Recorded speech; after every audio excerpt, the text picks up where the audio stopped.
Oi, oi, gente, tudo bom? Então, quero hoje comentar com vocês, né? Na segunda-feira eu fiz uma enquete lá no meu Instagram e eu queria saber o que vocês queriam entender, né? E aí eu coloquei duas opções na enquete, né? Então, a primeira seria falar com vocês sobre o porquê o interromper um autista durante a fala dele é capacitista, é uma atitude capacitista, e a segunda seria sobre algumas experiências minhas no meu processo de ensino-aprendizagem, né? E aí, a maioria das pessoas escolheu a segunda opção. Então, hoje eu vou falar com vocês um pouquinho sobre o meu processo de ensino-aprendizagem e o quanto isso me ajudou, mas também me prejudicou na universidade, e principalmente a importância de um profissional que possa atender às necessidades de ensino-aprendizagem de todas as pessoas, principalmente das pessoas com autismo, que às vezes têm uma metodologia de aprender um pouquinho diferente. Então vamos lá, bora pro vídeo. Então, gente, durante o processo da minha infância, eu nunca parei para pensar sobre o meu estilo de ensino-aprendizagem. E às vezes eu me dava bem na escola e às vezes eu não me dava bem na escola, né? É importante lembrar que eu fui diagnosticado com autismo com 18 anos de idade, ou seja, toda a minha vida escolar, né, tanto na educação infantil como no ensino fundamental e no ensino médio, eu não tive nenhum acompanhamento psicológico, pedagógico especializado para as questões de autismo, mas em alguns momentos eu tive sim intervenção psicológica por algumas outras questões que perpassam o autismo, só que na época nem os meus pais sabiam e não existia nenhum profissional que orientasse eles sobre essa questão do autismo. Então, quando eu entrei, né, no ensino fundamental, eu já sabia ler e escrever. Eu era uma das poucas crianças alfabetizadas na minha turma, né, e eu tive um desenvolvimento na área de linguagem muito fácil. No entanto, na área de exatas, principalmente com matemática, sempre foi muito mais difícil para mim, né? Eu sempre tive muitos problemas para entender os cálculos, para entender a lógica dos cálculos e também para resolver os problemas. Sabe aqueles ditos probleminhas que os professores passam para os estudantes pensarem sobre, né? João tinha 2 laranjas, comprou mais 3 laranjas. Quantas laranjas João tem agora? Então, como é que o nosso cérebro ele funciona, né, para a gente resolver esse probleminha do João? É muito simples. Quando você lê esse enunciado, né, você imagina ele, ou seja, você passa por um processo do que a gente chama de abstração. Por quê? Porque o João de fato não existe e ele não tem agora 2 ou 3 laranjas, né? Ele é uma situação fictícia. Então você imagina e constrói essa cena aí na tua mente. Então você imagina o Joãozinho com 2 laranjas indo lá na verdureira ou na frutaria comprar mais 3 laranjas. E aí você pensa no Joãozinho já com as 5 laranjas e você começa a contar quantas laranjas o Joãozinho tem para chegar no resultado final. Sim. Uma pessoa com autismo nem sempre consegue fazer isso, né? A gente tem uma dificuldade enorme nesse processo de abstração. É por isso que a gente não entende piadas, é por isso que às vezes a gente não entende cantadas, ironias, flerte, sarcasmo, porque todo esse processo exige um pensar, né, em alguma situação ou em algum local que não é literal, né, que está no mundo das ideias, mas que não é real, que não está aqui conosco, né? Esse processo de fazer essa abstração a gente nem sempre consegue. E existem muitos e muitos estudos sobre isso e que vão pontuar até mesmo sobre as conexões neurais que nós fazemos e que temos essa dificuldade. É por isso que nem sempre a gente consegue fazer todo esse processo de abstração como as pessoas neurotípicas conseguem. Então, para mim, pensar no Joãozinho com 2 laranjas, indo comprar as 3 laranjas e tudo mais, era muito difícil. E aí eu ficava me batendo para encontrar pequenos resultados. Outro ponto importante é que a matemática ela é uma ciência abstrata, ou seja, os números e tudo mais, eles não existem na natureza, né, ou na sociedade.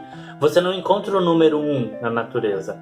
Só que o número 1, por exemplo, é uma expressão de quantidade, né? Você encontra uma laranja, você encontra uma maçã, você encontra uma caixa de ferramentas, mas você não encontra né? Você encontra a quantidade de algo.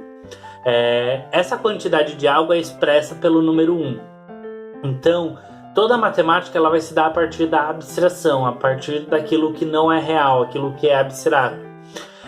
Quando eu comecei a avançar na matemática e ir para o lado mais material da matemática, ou seja, estudar os ângulos, né? Porque eu conseguia visualizar o quadrado, o triângulo, então eu conseguia, né? Era um pouco mais literal, ou quando eu precisava fazer algumas operações referentes a um ponto, a uma reta, principalmente coisas com geometria. Eu me dava muito melhor, porque era tudo muito mais físico, tudo era muito mais literal, eu conseguia entender. Quando eu fui para o ensino médio, eu tive aulas de física e de química, né? E na física eu sempre me dei muito bem, né? Porque era muito literal. Eu conseguia imaginar um carro se movimentando para fazer o cálculo da sua velocidade média.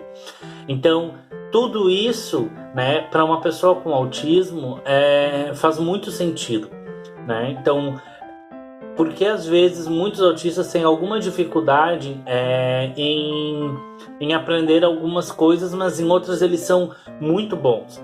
Porque provavelmente aquilo que você está tentando ensinar para eles é muito abstrato e eles não conseguem entender essa abstração. Eu tenho alguns colegas, por exemplo, que são autistas e que têm uma dificuldade muito grande em humanas. Eu sempre tive muita facilidade com as disciplinas humanas. Inclusive tem um outro tabu, tá? Nem todo autista gosta de matemática, de física e não vai ser um expert em ciências da tecnologia da informação. Tem autistas que são e tem autistas que não são. Porque nós somos pessoas diferentes. Mas eu tenho alguns colegas autistas que têm uma dificuldade enorme com as ciências humanas, com entender história, entender sociologia e tudo mais, porque é muito abstrato, porque entender esse processo, sei lá, o processo da contradição do trabalho, que é algo defendido pelo Marx. Para ele é muito abstrato entender essa contradição, enquanto para mim, né, que também sou autista, é muito simples. Porque eu consigo pegar esse conceito abstrato e colocar na minha realidade. O Paulo Freire vivia falando sobre isso, né? Para uma pedagogia ela ser importante, ela ser boa, ela precisa acessar a realidade da pessoa. Então, professora, por favor, quando você nos ensinar alguma coisa, entenda a nossa realidade, porque é assim que a gente vai aprender. E isso não serve só para nós autistas, isso serve para todas as pessoas, incluindo não autistas. A diferença é que as pessoas neurotípicas conseguem abstrair muito mais facilmente do que nós autistas. Às vezes você precisa literalmente desenhar para a gente entender. E isso é extremamente importante. Então, uma aula que tenha algumas imagens e que tenham alguns vídeos pode ser extremamente importante. Quando eu fui para a faculdade, para a universidade, eu cursei 3 anos de arquitetura e urbanismo. E depois eu fui para psicologia.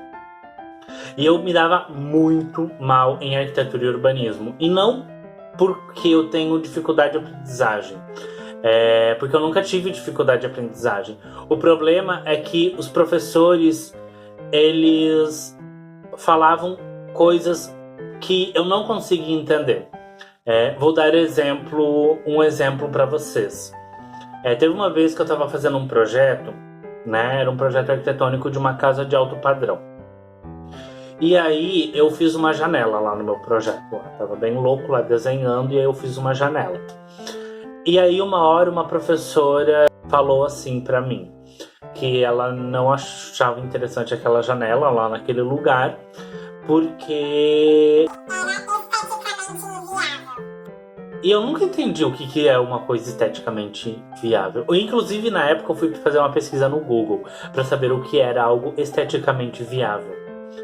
Mas foi muito estranho, porque ela falou aquilo e ela não explicou aquele conceito. E aquilo nunca foi explicado em sala de aula. E aí eu fiquei muito confuso, assim, minha cabeça ela entrou num bug. E aí eu simplesmente não sabia o que fazer, porque eu não sabia como mudar, né, aquilo que estava errado, mas também não sabia como defender, porque eu nem conhecia esse termo. Então, às vezes, quando você vai se expressar com uma palavra, com uma expressão, talvez aquilo que a professora usou foi uma expressão dela, só que ela não explicou o que aquela expressão significa. Ela também não sabia que eu tinha autismo na época, mas mesmo assim, né, mesmo se eu não tivesse autismo, não foi acessível. Então, quando você vai falar alguma coisa, principalmente com autistas, você tem que perceber se ele está entendendo de fato. Porque às vezes a gente não entende aquilo que as pessoas estão querendo nos dizer, porque elas usam muitas metáforas. Principalmente, por exemplo, em entrevista de emprego, né? Todo mundo sabe que em entrevista de emprego o setor de RH dá aquelas desculpas esfarrapadas quando não aprova alguém. Para uma pessoa com autismo isso é muito mais difícil, porque ela não consegue entender que aquilo é uma desculpa. Às vezes ela inclusive leva a sério, e isso mexe muito com a autoestima daquela pessoa. Nas disciplinas de exatas, em arquitetura, eu também me dava muito mal, porque eu tenho uma dificuldade enorme em fazer abstração.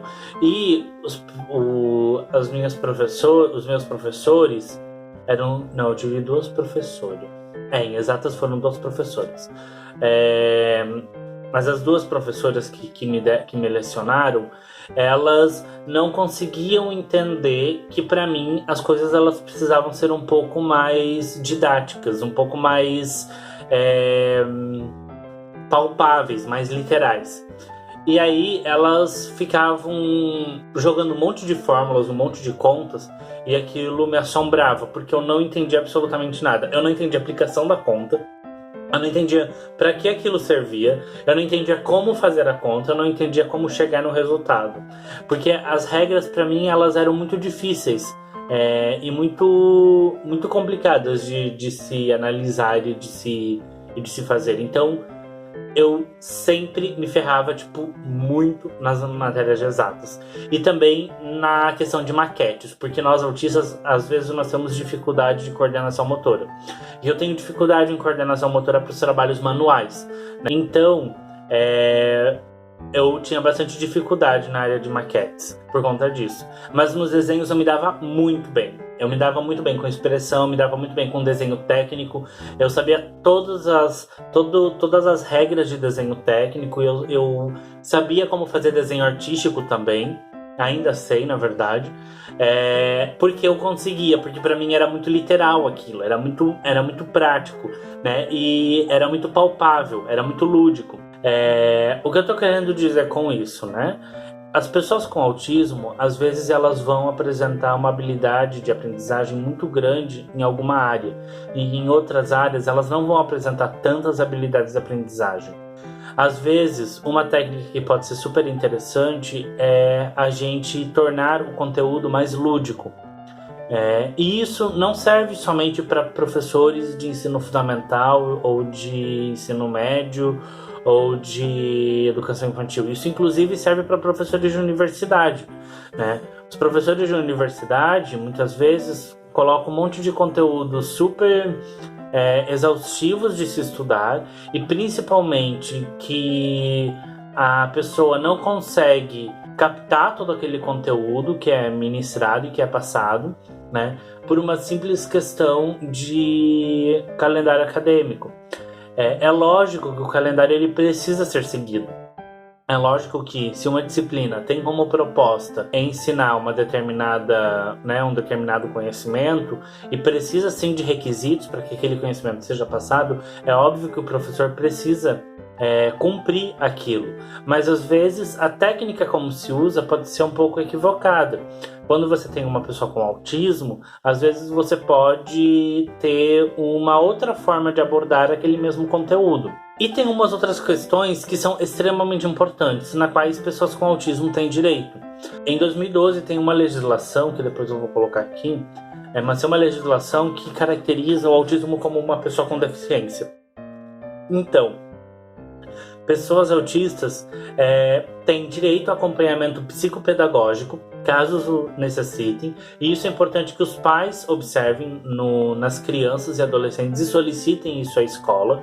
Se a escola for particular, ou, no caso, for uma universidade particular, a mensalidade não deve ser cobrada a mais por conta desse serviço. Esse serviço tem que ser arcado totalmente com a universidade ou com a escola.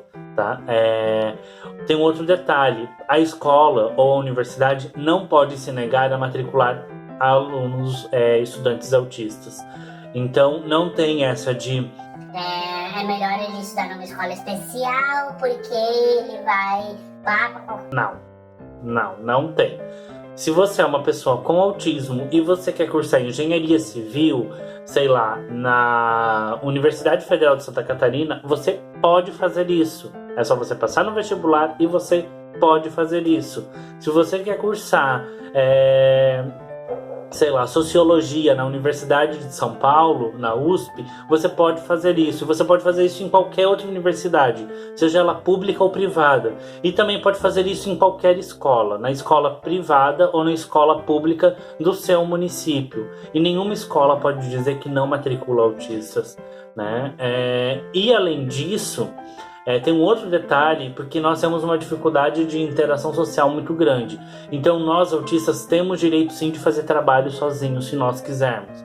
Sempre tem os famigerados trabalho em grupo e os vários problemas que trabalho em grupo causam. Inclusive, volta e meia dá problema comigo em trabalho em grupo por vários motivos, e às vezes eu sou o culpado.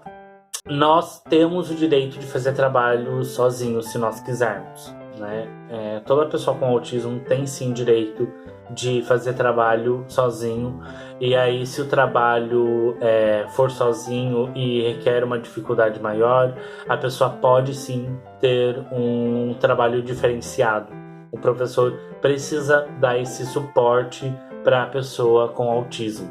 É muito importante que você, autista, fale lá na sua universidade ou na sua escola, ou que os pais de autistas falem que a pessoa em questão, que o estudante em questão é uma pessoa com autismo. Você precisa dizer: sou uma pessoa com autismo. Tenho autismo. Sou uma pessoa autista. É extremamente importante, porque quando você fala isso, você consegue verbalizar muitas questões. Inclusive, é um posicionamento político excelente. E por que político? Porque você é uma pessoa que está lá e que está enfrentando de frente uma sociedade que é capacitista, uma sociedade que naturalmente nos diz para a gente não estar naquele espaço. Quando você está na universidade, quando você está cursando um mestrado, quando você está no ensino médio e você é uma pessoa com autismo e fala: eu sou uma pessoa com autismo, você enfrenta uma sociedade que é extremamente capacitista. Mas só que não é só você que está nessa. Nós todos estamos. Eu sou uma pessoa com autismo e eu enfrento o capacitismo. Eu sou uma pessoa LGBT e eu enfrento a LGBTfobia. E muitas outras pessoas enfrentam várias opressões e estão ali, estão junto contigo.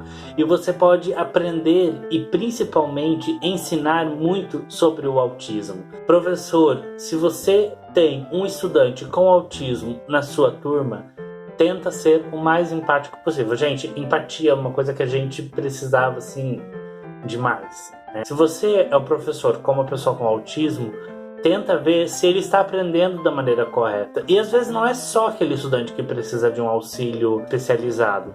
Às vezes outros estudantes têm. Dentro das turmas de sala de aula, seja de ensino regular ou de ensino superior, existem muitas pessoas com transtorno de déficit de atenção, existem muitas pessoas com autismo, existem muitas pessoas com com dislexia, com descalculia. Existem muitas pessoas com transtorno de personalidade, com transtorno de humor, e a gente precisa dar aporte para todas essas pessoas. E todas essas pessoas aprendem de uma maneira diferente.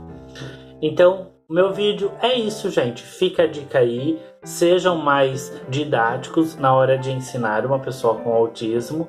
E principalmente autistas, falem que vocês são autistas. Vocês têm direito, mesmo sendo autista leve, tá bom? Autista leve também tem direito a acompanhamento psicopedagógico e também tem direito, às vezes, a fazer trabalho sozinho quando necessário. Porque às vezes trabalho em grupo pra gente é muito difícil. É muita informação sensorial, é muita informação social que a gente não consegue processar. Então, gente, é isso. Beijinhos. Falou, hein?